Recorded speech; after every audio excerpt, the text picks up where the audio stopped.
Good day, everyone. I'm Joname Akis, and let me discuss to you the use and role of ICT in assessing the students' learning, and also on how do the teachers practice on the use of different assessments.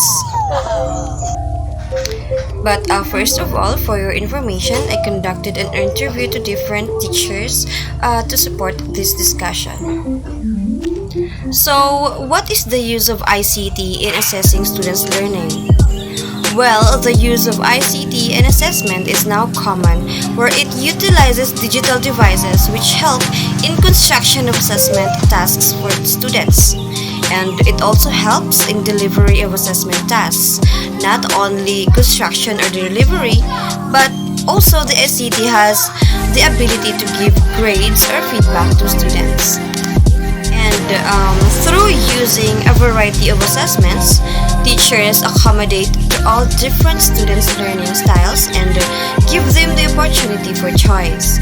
This will make learning more exciting for the students and will also help or the teachers and will also help them to better understand the material being taught. So what do you think is the role of ICT in assessment learning? Well, the use of ICT can help teachers by storing and recording information about how students are developing understanding of new material and by taking over some of the role of assessing and providing feedback to students so that the teachers can focus on other aspects of supporting learning.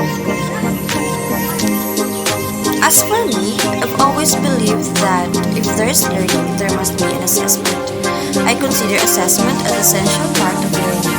For learning to be successful, assessment must be done. Even before I consider assessment to be important, from a student's point of view, it reflects how well a student is doing a certain subject or course. The assessments done by my teachers guided me on where I'm really on and what should I improve on. As a future educator, I view assessment as a means to enhance my mode of instruction, teaching strategies and approaches. It can also help me as an educator to evaluate my personal learning and overall performance.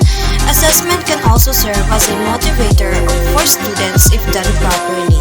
It can also serve as a way of measuring one's performance or learning. Assessment can also be utilized to know the prior knowledge of learners.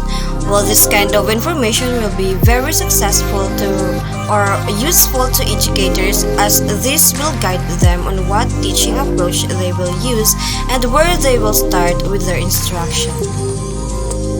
In teaching using the ICT, however, we have to convince that using the net adds something new, some real value to our teaching.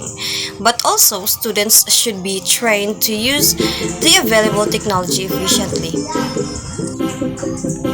We should collaborate with other teachers in the school and in the system because cooperation and mutual understanding is very important, especially when the school has few internet accounts.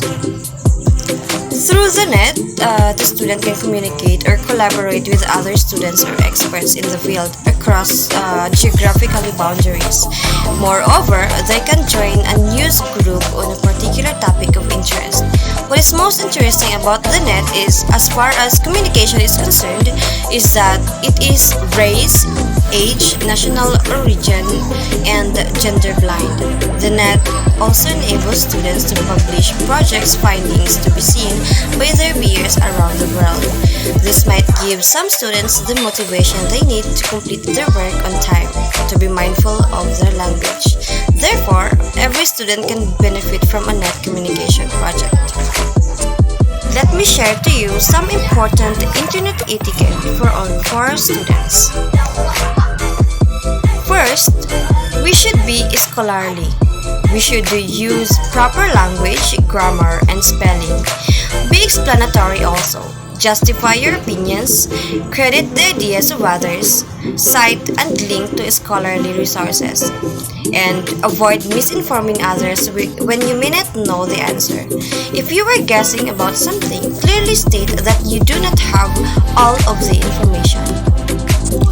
Second, be respectful. We We should do respect of privacy, respect diversity and opinions that differ from your own. Communicate tactfully and base disagreements on scholarly ideas or research evidence. And we should avoid sharing another person's professional or personal information. Third, be professional. We should represent ourselves well at all times. Be truthful, accurate, and run a final spell check. Write in a legible black font and limit the use of emoticons. And avoid using profanity or participating in hostile interactions or flaming. And lastly, be polite. We should address others by name or appropriate title and be mindful of your tone. Be polite as you would in a face-to-face situation and avoid using sarcasm, being rude, or writing in all capital letters or shouting. Written words can be easily misinterpreted as they lack facial expression, body language, and tone of voice. So, that's all for today and thank you for listening.